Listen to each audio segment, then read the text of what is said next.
So nagbabalik tayo guys sa Cabal Mobile.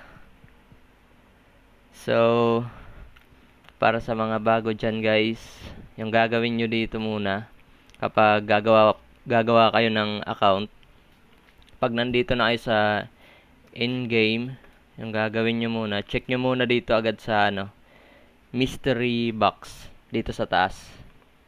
Ayan. Ay, hindi pala. Dito muna pala sa mailbox. Bago tayo magpunta dun sa mystery box. Dito muna sa mailbox. So, punta lang kayo dito sa event inventory. Kasi dito yung mga binibigay na libre ng GM or ng game master. So, kapag na-claim nyo na dito, hindi ko lang alam kung meron pa sa inyo ngayon kung ngayon kayo gagawa ng account. Pero kung na-claim nyo na, meron na kayong gems at saka ALS, kung meron na kayo, yung uunahin nyo muna bago kayo magpapa-level, punta muna kayo sa mystery box. Ayan. Punta muna kayo. Halimbawa, ganito yung mangyayari nyan sa inyo. Ayan, ito muna yung makikita nyo. Ang gagawin nyo ngayon, pipindutin nyo lang yung open. Open nyo ng marami. So, piso lang yung bayad nyan. Pisong ALS. Okay, kaya hindi kayo maubusan ng ALS, guys.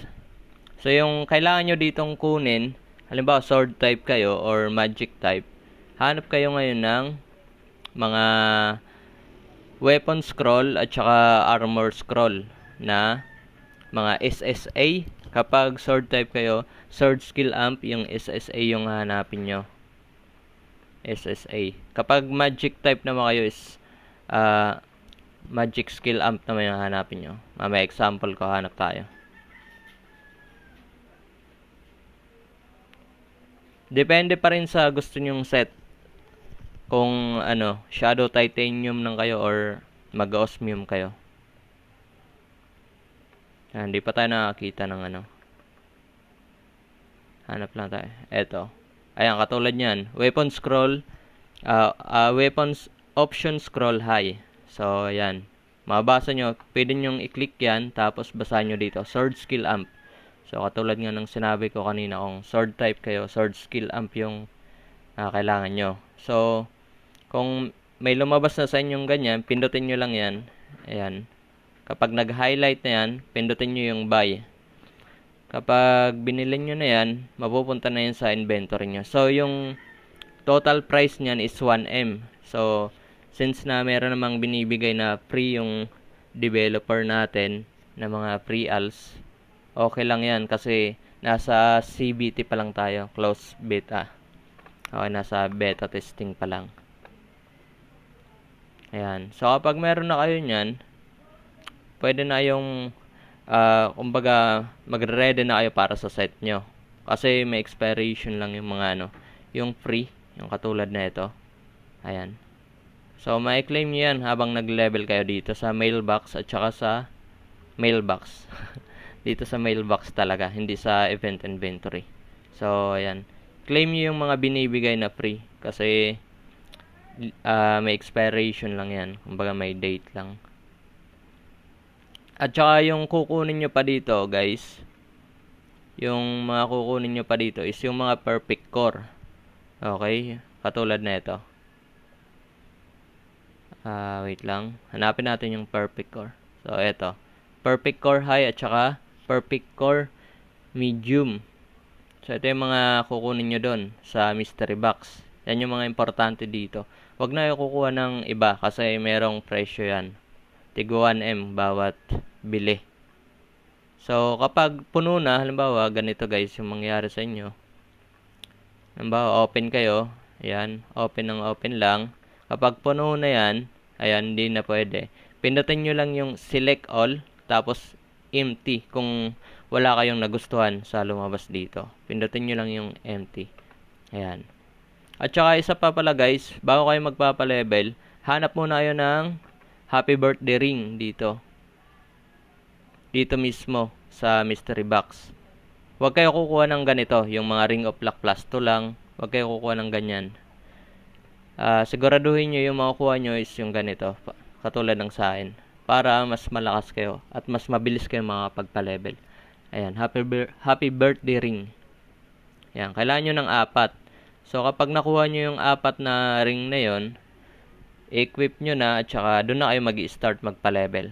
Ay, hindi pa pala guys, sorry, nakalimutan ko. Meron pa pala dito. Pindutin nyo to guys, yung sa premium, nasa taas, katabi ng item shop. Ito. Ayan. Kapag pinindot nyo na yan, pindutin nyo ulit yung customizing. Ayan. Kapag nandito na kayo sa customizing, yung gagawin nyo ngayon dito guys, is i-unlock to. Yung superior at saka yung plus. Ayan. Gawin nyo lang 7 days. Tapos pindutin nyo yung apply dito sa baba. Kumbaga bibilhin nyo yan ng 7 days. So, ako meron na ako ng ganyan. Hindi ko na kailangan yan. Kayo wala pa. So, kailangan nyo yan. At saka dito naman, importante to guys, yung blessing bead na kulay pula. Kasi yun yung magsisilbing XP boost nyo. Ayan. 1 day lang yung kukunin nyo. Tapos, isasagan nyo ng 500% guys. Ayan yung XP. Tapos, dito rin. Kailangan nyo rin to. Etong skill XP. Ayan. 500% din yung kukunin nyo. So, maliban dyan, eto optional na lang to guys. Yung box drop rate. Since na magpapa-max level pa lang naman kayo, hindi nyo pa to kailangan. Pero, pwede nyo na rin na i-open yan. Kasi mura lang yan, no? Free lang naman ngayon yung gems. So, ngayon, pipindutin nyo na yung apply. So, example ko na lang sa inyo. Kahit meron ako. Yan. So, after nun guys, punta kayo ngayon dito sa item shop. Ayan. Item shop, tapos dito sa package, tapos sa welcome 1. So, bibilhin nyo to. Itong 5k na gems. Okay? At saka dito sa welcome 2, bibilhin nyo rin to. Lahat yan, bibilhin nyo. Kasi ito yung mga reward nyan. Meron kayong ayan, merong mga blessing bead. Yung mga pang umpisa talaga. So, kapag tapos na kayo, pwede na kayo magpa-level kapag nakuha nyo na yung mga sinabi ko. Okay, so wag kayo kukuha ng kung ano-ano dito guys. Basta yun yung sinabi ko lang. So, ito optional na lang to. Itong GM's Blessing na Holy Water. Ayan, yung level 3. Pwede nyong kunin to para mas yung pagpapa-level nyo mas malakas yung damage. Okay, so wag nyo kalimutan, bawat lumilevel kayo dito sa mailbox, merong gift yan. Ayan, receive nyo lang.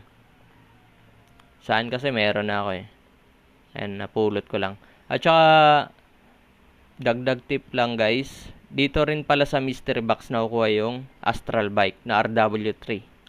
So, katulad saan. Wait, papakita ko sa inyo. Eto guys, yung nakuha ko doon. Ayan. Ito rin yung makukuha nyo. Pwede nyo rin lagyan ng slot yan. Pero sa ngayon, wala pang option. So, ayun.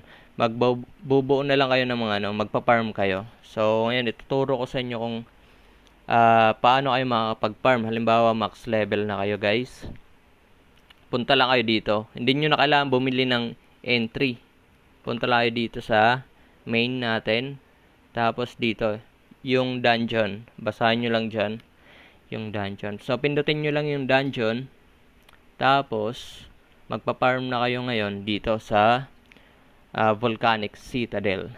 Ayan, dito. At saka sa B1F din. Dito sa Tower of Undead. Ayan, dito. Sa dalawa. So, meron rin optional guys, Lake in Dust at saka Rowena Station. Kasi dito nyo kukunin guys sa Tower of Undead at saka sa Volcanic, yung mga 4 score. So, yung pang-upgrade, katulad na ito. Ito, yung paglalagay nyo ng slot sa set nyo. Ayan. Ito yung mga kailangan. Kailangan nyo makaipon ng ganyan. Pwede nyo rin bilhin yan sa auction, pero mahal. Okay, pakita ko sa inyo yung presyo. Masyadong mahal pa yun ngayon. Dito, 4 score, tsaka high. Ayan, naka low order na tayo. Ayan, masyadong mahal. So, kung bibili kayo ng 10 niyan, magkano aabutin kung mag-upgrade kayo. So, meron naman akong tips para hindi kayo mas mapapagasto sa 4 score kung maglalagay kayo ng slot ng set nyo. Katulad na ito sa item ko, sa helmet ko. Ayun, halimbawa maglalagay kayo dito ng slot. Maglalagay kayo ng isang slot guys. So, merong technique dyan para hindi kayo gumasto ng 10 Fourscore. Ay, sa next video na lang natin tatalakayin yun. Kasi umahaba na yung video natin guys. So, yun lang muna ngayon sa maituturo ko guys. So, abangan nyo yung next video natin mamaya.